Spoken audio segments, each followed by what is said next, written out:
Bien, pues la normativa europea sobre la regla del gasto busca una gestión prudente, sin incrementos permanentes del mismo, mientras no existan unos ingresos que lo sostengan.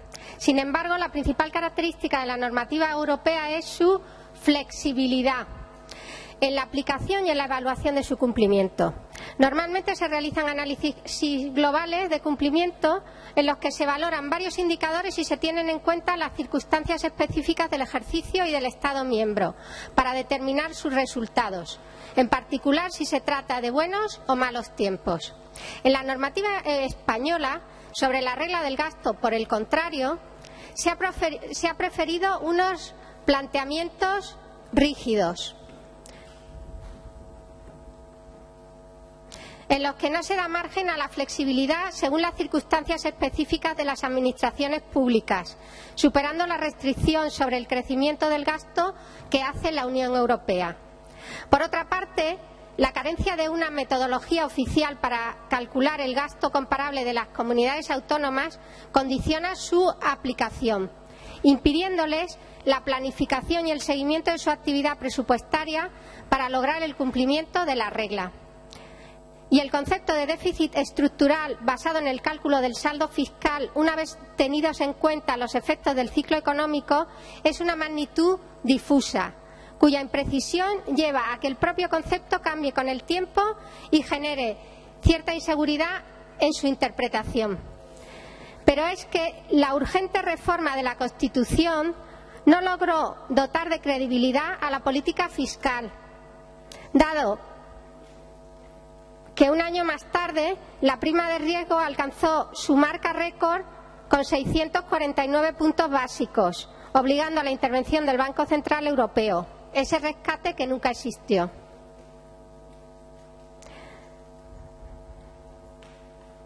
Además, esta reforma ha impedido la puesta en práctica de otra política económica, una que promoviera medidas expansivas que pudieran inducir comportamientos en consonancia por parte de los agentes privados. En unos momentos en los que tanto el Fondo Monetario Internacional como la propia Comisión Europea han reconocido que la austeridad a ultranza es altamente perjudicial para la marcha de la economía. Es difícil de entender que el PSOE haya colaborado en la aprobación de reglas tan rígidas y que además requieren del consenso de los partidos de la derecha para ser modificadas, que nos hayan aprisionado con una legislación más restrictiva de lo que obligaba Europa y que pone el pago de la deuda por delante de los gastos sociales, los banqueros antes que las personas. Esa ha sido la prioridad y habrá que preguntarse qué intereses defiende cada cual. Otro efecto de la reforma constitucional es el establecimiento de controles exhaustivos por parte de la Administración General del Estado sobre el resto de administraciones públicas, en un ejercicio de recentralización fiscal y financiera que deja poco margen a las comunidades autónomas y al resto de entidades locales para desarrollar un aspecto clave de cualquier posibilidad de autogobierno, la política fiscal de cada cual. Esto a pesar de que nada garantiza que esta centralización de la supervisión fiscal y financiera de las cuentas públicas locales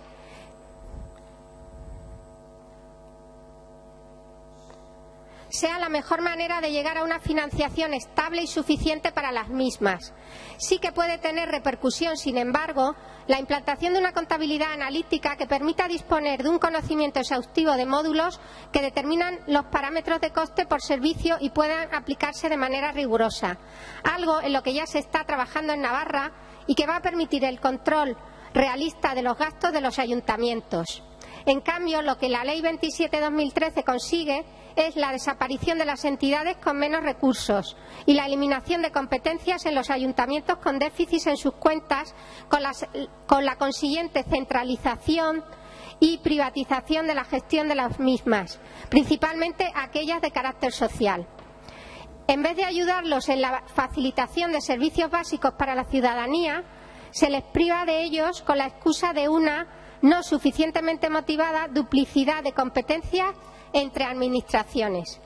Y en lugar de apoyar la gestión local de los recursos locales, fortaleciendo así el tejido rural, se promueve la presencia de entidades supralocales, públicas o privadas, que alejan la producción del control de sus dueños legítimos. Hablamos de la desaparición de los comunales y del aterrizaje de empresas para la gestión de los recursos hídricos, cinegéticos, mineros u otros que ven así facilitada su presencia en el medio rural.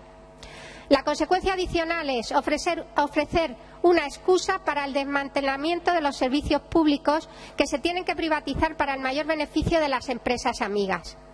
¿Cuántos negocios ha hecho el Partido Popular de Madrid con la construcción de escuelas concertadas para cuya gestión las administraciones públicas no disponían de fondos? ¿Cuántos servicios sanitarios se han privatizado en las distintas autonomías? En Navarra tenemos el caso de las cocinas, porque los presupuestos atados por la ley no permitían invertir en ellas.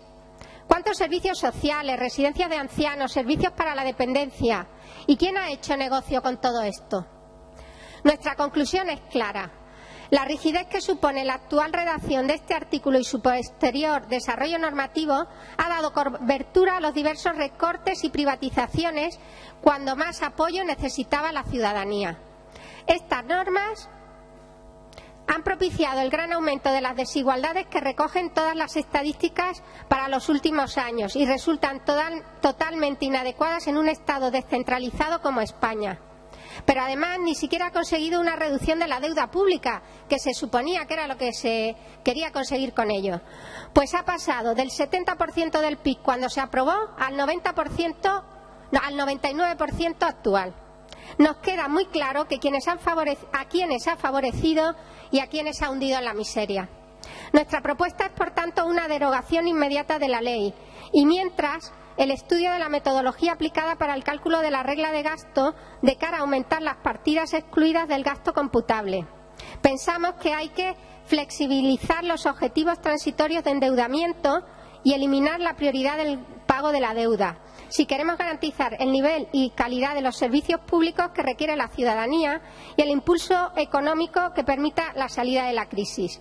Porque hay que controlar la deuda y en eso todos estaremos de acuerdo. Pero antes hay que impulsar desde las instituciones la salida de la crisis, si no, no conseguiremos ni una cosa ni la otra. Y apoyar que los excesos de ingresos no vayan al pago de la deuda, como ya se ha acordado con las 4 fuerzas firmantes del acuerdo programático en Navarra. Además, debemos instar al Gobierno español a negociar ante Bruselas, junto con otros gobiernos de la Unión Europea, la flexibilización de las reglas europeas sobre la estabilidad presupuestaria y disciplina fiscal, y defender que esas normas prevean un adecuado nivel de derechos sociales para la ciudadanía europea, excluyendo el tanto por ciento de gasto en educación, sanidad, dependencia e investigación, que son elementos centrales del estado de bienestar y de una economía sostenible. Y puesto que detrás de todas las políticas siempre está la economía, como acabamos de explicar y como hacen nuestras compañeras y compañeros de Podemos en Madrid, no es posible coincidir en un programa de gobierno si no se está de acuerdo en las líneas económicas, que luego son las que determinan todo lo demás. De ahí que una de las medidas con las que se ha comenzado esta legislatura en Navarra haya sido una reforma fiscal que nos va a permitir llevar a cabo las medidas sociales y económicas que queremos que se pongan en marcha. Y de ahí que sea imposible acordar nada con ningún partido que no esté dispuesto a derogar la reforma del artículo 135 de la Constitución. Gracias. Bueno, el señor Sánchez de Muniain nos dice que había que acotar ese endeudamiento excesivo que había habido, que hace falta, o sea, que no es posible el endeudamiento excesivo, que es malo para la economía, que además nos impide acceder a los mercados financieros en buenas condiciones. Pero ¿de dónde viene ese endeudamiento excesivo, señor Sánchez de Muniain? ¿De dónde viene? Viene de los gobiernos del PP y de UPN, viene de esos gastos tremendos que se han hecho en temas que no nos interesaban a la ciudadanía, vienen de esas obras, macroobras, vienen de esas corrupciones, de todo eso viene el endeudamiento excesivo. ¿Y ahora qué pasa? Que después de gastar alegremente en todo lo que nos ha parecido, ahora de pronto hay que recortar. Pero ¿se recorta? ¿En qué se recorta? ¿En gastos sociales? ¿En educación? ¿En sanidad? Pues no, nosotros no estamos de acuerdo con eso. Nos dice además que que estamos por el endeudamiento sistemático. No, nosotros no estamos por el endeudamiento sistemático. Y le digo lo que he dicho antes. Nosotros pensamos que hay que controlar la deuda, pero que antes hay que impulsar la salida de la crisis, porque si no, no se consigue ni una cosa ni la otra. Entonces, no nos ponga a nosotros en nuestra boca palabras que no hemos dicho ni ideas que no defendemos. Nosotros defendemos el control del déficit, pero antes de ese control del déficit tenemos que salir de la crisis, tenemos que empoderar a la ciudadanía, y eso es imposible simplemente con el control del déficit. Nadie ha explicado, de la gente de quienes han hablado en contra de la aprobación de esta moción, para qué han servido estas leyes. Yo les he dicho antes, es que resulta que el déficit pasó del 70% del PIB al 99%. Entonces, díganme ustedes, ¿para qué control del déficit ha servido esa ley? No, no ha servido para eso, ha servido para otras muchas cosas que ya he comentado en mi intervención anterior. Bien, señor Gimeno, nos dice que había que pagar y ustedes no tenían otras posibilidades. Bueno, y que además nosotros pues somos unos inconscientes que no damos soluciones. Bien, pues resulta que con esa maravillosa medida, que era inevitable porque si no, no se podía acudir a los mercados financieros en unas buenas condiciones, con esa medida se consiguió un año más tarde que la prima de riesgo alcanzara su marca récord con 649 puntos básicos, obligando a la intervención del Banco Central Europeo. Entonces, no me venga con historia, no se consiguió ninguno de los objetivos. Vamos a ver. El señor Gimeno, además, no estaba escuchándome cuando yo he hablado, seguramente estaba hablando, y entonces no se ha enterado de las propuestas que hemos hecho. Nosotros somos propositivos y hemos hecho propuestas sobre este tema. Hemos propuesto la puesta en práctica de otra política económica. Hemos propuesto, sí, la que estamos haciendo aquí, señores, sí, la que estamos haciendo aquí, porque vamos a ver, nos hemos cansado de escuchar esta mañana, mis compañeros y yo, que resulta que estábamos impidiendo el cambio en España, que no somos capaces de llegar a acuerdos. Por favor, señoras y señores del PSN, nosotros hemos llegado a un acuerdo. Nosotras, los parlamentarios y parlamentarias de Podemos aquí en Navarra, hemos llegado a un acuerdo. Ha sido lo primero que hemos hecho, llegar a un acuerdo de cambio, a un acuerdo de cambio de gobierno, a un acuerdo programático. Hemos sido capaces de negociar con otras tres fuerzas. Los que no son capaces, algo que ustedes no han sido capaces durante años y años, y que no son capaces tampoco de hacer ahora en España. Entonces no nos vengan, aunque nosotros no estamos capaces. Pretenden que nos impliquemos con un acuerdo con un plan de gobierno que nos dicen que es de progreso, pero ¿dónde está el progreso en ese plan de gobierno? Sí que lo hemos leído, no sé si ustedes lo han hecho, pero nosotros lo hemos hecho. Un documento lleno de medidas dirigidas a las empresas, que está muy bien, pero lleno de generalidades e imprecisiones cuando se trata de derechos. Un documento que, como ya ha comentado el señor Araiz, cuando hace referencia al artículo 135, no habla nada de la derogación del artículo 135.